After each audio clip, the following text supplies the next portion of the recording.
Deuxième étape de ce Tour d'Eure-et-Loir, Galardon, Argenvilliers. Noah Isidore, maillot jaune depuis la veille. Et le peloton lancé dès les premiers kilomètres et les premières attaques qui vont projeter 6 coureurs à l'avant. Tijarts pour la formation Circus, Daniel Arns pour la formation Uno-X, Émile Toudal pour la formation Colo-Quick. Nous retrouvons Nicolas Silio pour le Vélo Club Pays de Loudéac, Grégory Pouvreau pour Vendée Pays de la Loire et Norbert Banazek pour le collectif polonais. 6 coureurs et près de 6 minutes d'avance dans le début d'étape alors que les premières difficultés apparaissent. Étape difficile dans le Perche, plus de 1800 mètres de dénivelé et nos deux Français à l'avant déjà en difficulté. Le peloton qui revient petit à petit sur les échappées. Tijarts et Daniel Arns sont placés au classement général. La formation nantaise reçoit le soutien de Roubaix-Lille Métropole. L'écart redescend sous les 3 minutes sous l'impulsion des deux formations françaises. À l'avant, les 6 conservent 2 minutes avant de rentrer sur le circuit final. Mais cela devient de plus en plus difficile pour nos deux Français. Grégory Pouvreau est le premier à être décroché. Nicolas Silio, quelques kilomètres plus loin, rend les armes également.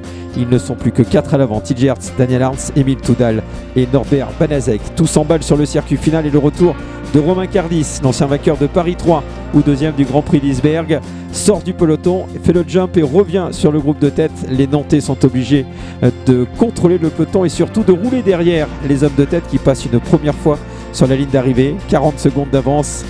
Cardis, Hertz et Arns sont dans le coup pour le classement général. Ils sont à moins de 40 secondes du leader.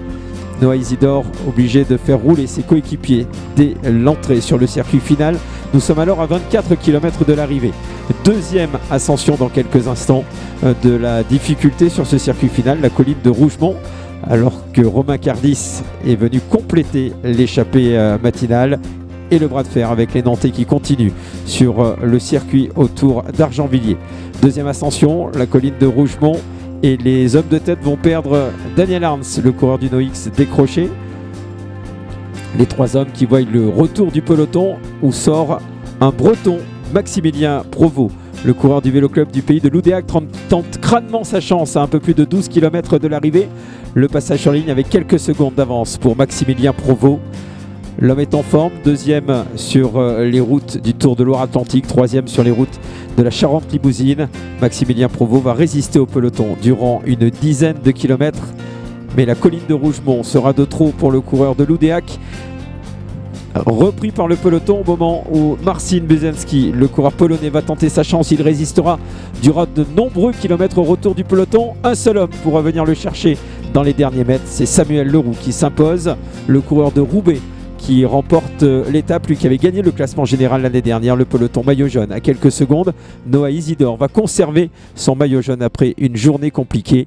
Le top 10 avec Samuel Leroux, Buzenski et Pedersen qui règle le peloton. J'ai roulé à bloc pour attraper le polonais, il me semble. Ouais, alors c'est Buzenski, ouais. Et je suis rentré sur lui à 500 mètres et au sprint je gagne. Donc ouais, c'est une belle journée pour l'équipe.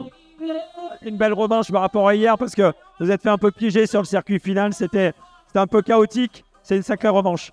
Ouais, c'est une revanche par rapport à la médière. Après, personnellement, je suis venu ici, mais j'étais pas sûr de venir parce que depuis lundi, j'étais malade.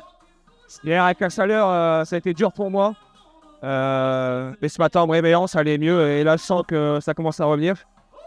Et maintenant, demain, il reste une étape pour le général. Je pense qu'on n'est pas encore loin avec Valentin et Jérémy Levaux. Il y a encore du travail et on va tout donner.